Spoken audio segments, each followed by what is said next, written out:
Welcome to This Explainer. Today, we're opening the dossier on what the FBI has officially called one of the greatest unsolved mysteries in the history of the United States. It's a story of absolute audacity, a vanishing act that literally defies logic, and the tale of a man who just became a ghost. We're going to examine the facts, the evidence, and the most compelling suspects in the strange, enduring disappearance of D.B. Cooper. Our story kicks off with this incredibly, almost chillingly calm moment. It's the day before Thanksgiving, 1971. A man in his mid-40s, dressed impeccably. I'm talking a sharp business suit, black rain overcoat, crisp white shirt, and a black clip-on tie, is just sitting there in seat 18C. He's casually sipping a bourbon and soda. Out of nowhere, he hands a note to a flight attendant. Now, she thinks he's just hitting on her, right? So she just slips it right into her pocket. But then, he leans in and delivers this exact quote. "Miss, you better look at that note. I have a bomb." Section 1. The hijacking of Flight 305. So to understand how a man essentially ghosted the entire federal government, we've got to look at the incredibly calculated mechanics of his operation. Let's walk through this timeline together. Mid-afternoon, this guy, giving the name Dan Cooper, which the media later famously misreported as D.B. Cooper, walks right up to a counter in Portland and buys a one-way ticket for just $20. By 3 p.m., he's airborne.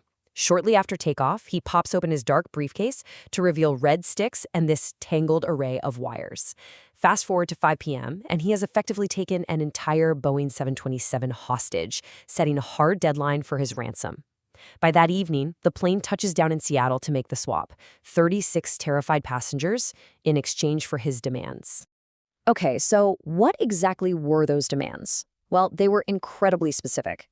He wanted $200,000, but he insisted, absolutely insisted, it be paid exclusively in $20 bills.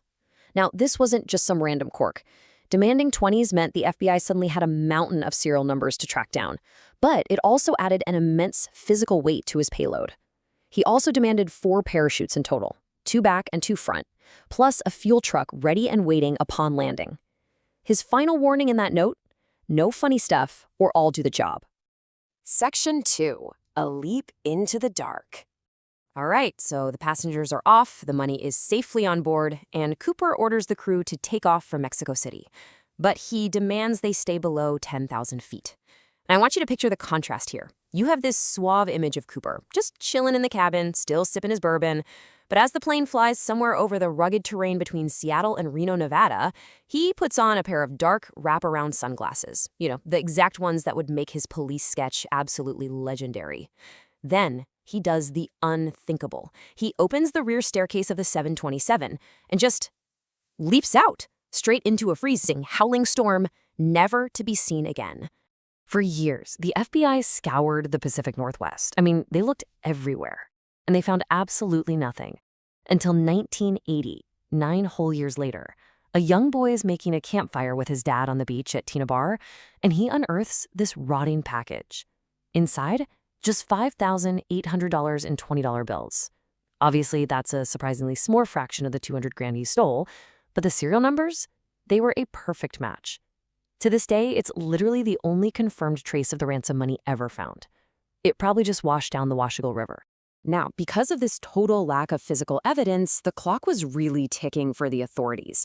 The original charge against Cooper was air piracy, and that only carried a 5-year statute of limitations. So you might be wondering, how did the FBI keep this case alive for decades?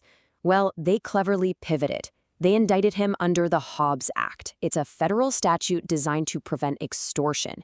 And the absolute beauty of the Hobbs Act for investigators, there is no statute of limitations, meaning if Cooper walked into a police station tomorrow, he could still be charged for the whole shebang.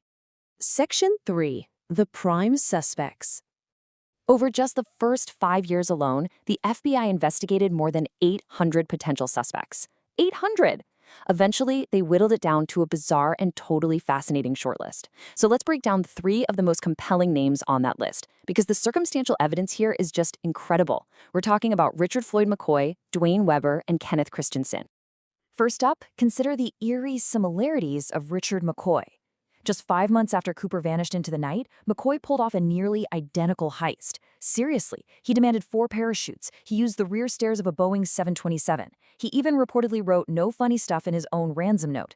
McCoy was actually caught, sentenced to 45 years, broke out of prison, and ironically, died in a shootout with FBI agents. But despite this incredibly accurate copycat heist, the FBI ruled him out. Why? Because he just didn't match the flight attendant's physical descriptions, and he was supposedly home for Thanksgiving the very next day.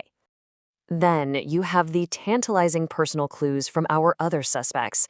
Take Dwayne Weber. His wife claimed he had these vivid nightmares where he'd sleep talk about, quote, leaving fingerprints on a plane. Plus, he inexplicably kept this old Northwest Airlines ticket lying around. Meanwhile, you've got Kenneth Christensen. Now, he loved bourbon just like Cooper did, and he went out and bought a house with straight cash shortly after the heist.